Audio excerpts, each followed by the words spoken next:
বিল্ডিংটার final inspection হয়নি, তবে শিগগিরই হয়ে যাবে।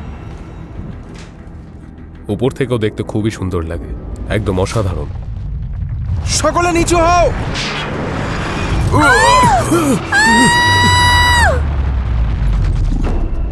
কেউ জানো কতটা নিচে আছে? গাইজ, আমাদের এখান থেকে বেরিয়ে যেতে হবে। এটা যে কোনো সময় ভেঙে পড়তে পারে।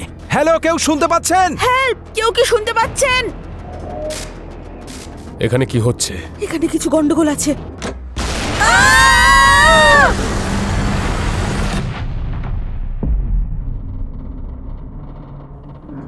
আমরা সবাই এটার নিচে। আমরা মাটির তলায় আটকে পড়েছি। বিল্ডিংটা উধাও হয়ে গেছে। আমাদের আরো উপরে যেতে হবে, আমরা আটকে গেছি। আমাদের এটা পেরিয়ে যেতে হবে। জেনারেটর এই ফ্লোরেই আছে, যদি আমরা ঠিক করতে পারি তাহলে। তুমি এটা অবশ্যই পারবে। চলো চলো চলো, আমাদের এখান থেকে বেরোতে হবে। এমি, রায়ান, চোখ খোলো প্লিজ। শাশা! না! এখানে কোনো রাস্তা নেই। জল দ্রুত বাড়ছে, এবারে কি করব?